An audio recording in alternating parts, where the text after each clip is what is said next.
নমস্কার। যুক্তি তর্ক সঙ্গে অর্কয়ে আপনাদের স্বাগত। আপনাদের সঙ্গে আমি অর্কপ্রভ সরকার। সিপিআই এমএল এর সাধারণ সম্পাদক দীপঙ্কর ভট্টাচার্য ইস্তাহার প্রকাশ করে একটি আবেদন করেছেন। কি সেই আবেদন? যে নো ভোট টু বিজেপি। তাহলে কাকে ভোট দিতে তিনি আহ্বান জানিয়েছেন সেটা স্পষ্ট নয়। তিনি কিন্তু বাম কংগ্রেসের পক্ষে কিছু বলেননি। নো ভোট টু বিজেপি এই ডাক আসলে মমতা বন্দ্যোপাধ্যায়কেই সমর্থন করার আহ্বান জানিয়েছেন সিপিআইএমএল এর তাত্ত্বিক নেতা দীপঙ্কর ভট্টাচার্য। নরেন্দ্রপুরের এই প্রাক্তনী দীপঙ্কর বাবু সৎ এবং সজ্জন মানুষ।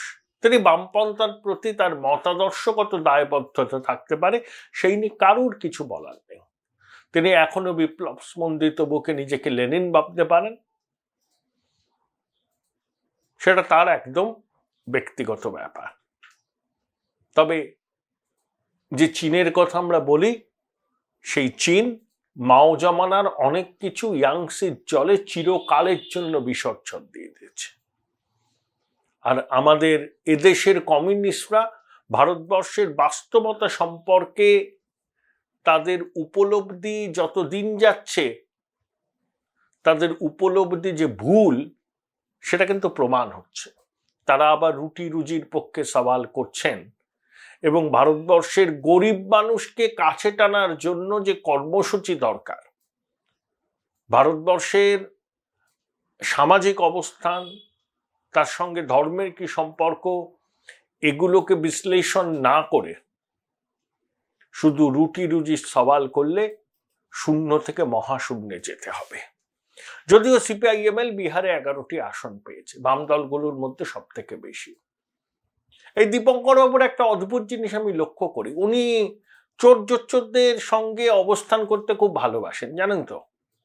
যেমন পশুখাদ্য চোর লালু, দুর্নীতিতে আকণ্ঠ নিমজ্জিত তেজস্বী, স্বাধীনতা উত্তর পশ্চিমবঙ্গের বড় বড় আর্থিক অপরাধের নায়ক তৃণমূল কংগ্রেস, তাদের সঙ্গে তিনি ভীষণ স্বচ্ছন্দ বোধ করেন, ভীষণ। তারাই তার প্রাণের আরাম, মনের আনন্দ, আত্মার শান্তি। এই দীপঙ্কর বাবু আবার নিদান দিয়েছেন নো ভোট টু বিজেপি। উনি আবার ইন্ডিজোটেশ্বরী।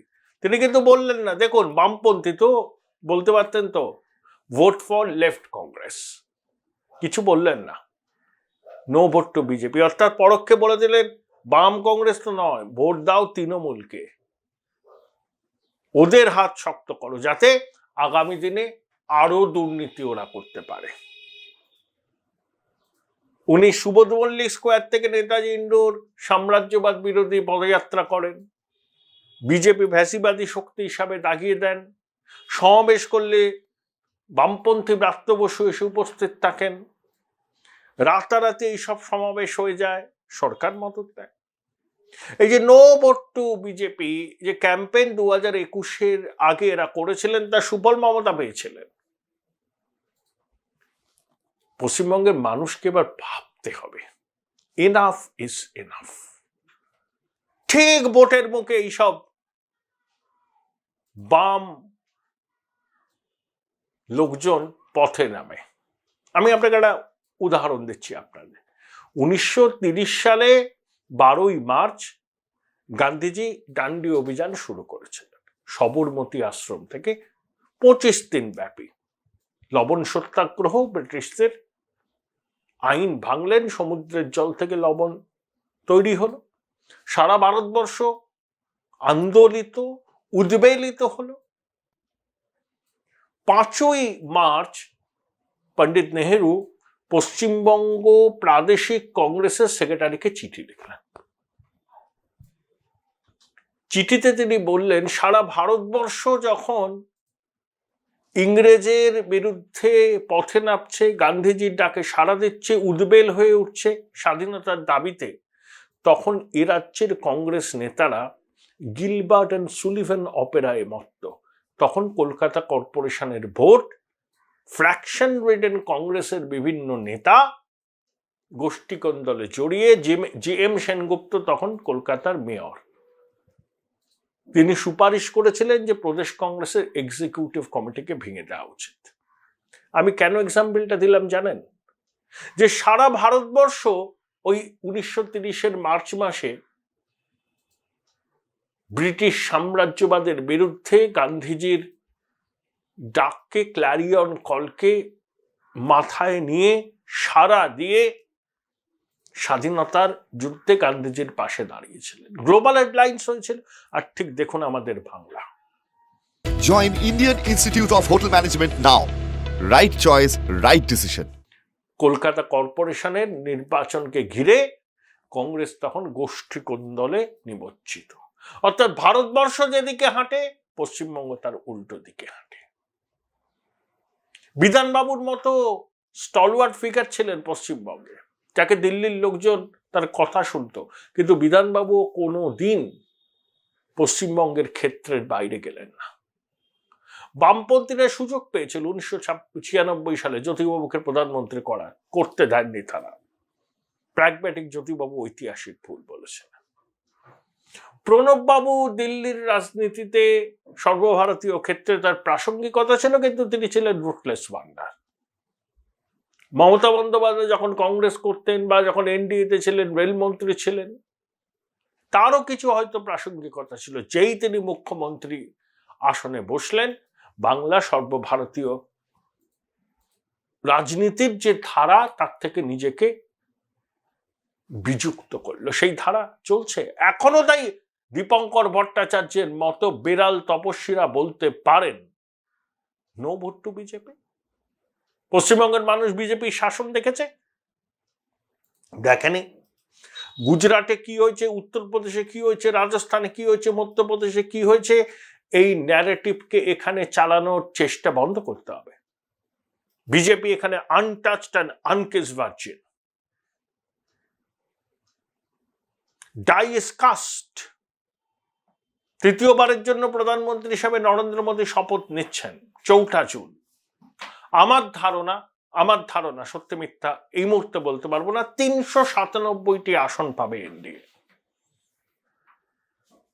আর আমরা সর্বভারতীয় রাজনীতির মূল স্রোতের থেকে আর কতদিন নিজেদের দূরে সরিয়ে রাখবো এই বিড়াল তপস্বী বামেদের কথা শুনে? আক্ষরিক অর্থে দুর্নীতিতে নিমজ্জিত আঞ্চলিক দল তৃণমূলের কথা শুনে? মমতা বন্দ্যোপাধ্যায় বিগত 12 বছরে কটা কলকারখানার উদ্বোধন করেছেন? ঘটা করে ভিজিবিএস করেন না? বলেছিলেন শ্বেতপত্র প্রকাশ করবেন, শ্বেতপত্র প্রকাশ করতে পারলেন না, কারণ ওই কথা আর কাজের মধ্যে বিস্তর ভাগ। ওই রকম অ্যাস্ট্রোনমিক্যাল ফিগার ওগুলো কল্পনা করে ওগুলোকে তৈরি করা হয়, বাস্তবের সঙ্গে যার কোনো মিল নেই। বামপন্থীরা চিরকাল ইতিহাসের পশ্চাৎপর্তী। কেন্দ্র বিরোধী অবস্থান, ধর্মঘট, হরতাল, কম্পিউটারের বিরোধিতা করা সব করেছে তারা। শিল্পকে শ্মশানে পরিণত করেছে। 1994 সালে জ্যোতিবাবু নতুন শিল্পনীতি চালু করলেন, হলদিয়া টলদিয়া হলো। শেষের দিকে বুদ্ধবাবু চেষ্টা করেছিলেন, দল পুরোভাবে সমর্থন করলো না। আসলে পশ্চিমবঙ্গের মানুষ স্থিতাবস্থায় কি চায়? জ্যোতিবাবু কিছু না করে 24 বছর কাটালেন। বুদ্ধবাবু চেষ্টা করলেন, পারলেন না। আর দেখুন কিভাবে উন্নতির সড়কে এগিয়ে যাচ্ছে অন্যান্য রাজ্যগুলো। টেসলার কর্ণধার আসছে, সম্ভবত তামিলনাড়ু বা গুজরাটে ইলেকট্রিক গাড়ির ফ্যাক্টরি হবে। চিপ তৈরির বড় বিনিয়োগ হচ্ছে, কোথাও পশ্চিমবঙ্গ নেই, আসামে হয়েছে। আমাদের পড়োশী উড়িষ্যা, সেখানে বিপুল কেন্দ্রীয় বিনিয়োগ হচ্ছে। আপনারা তো পায়ে পা লাগিয়ে ঝগড়া করে না।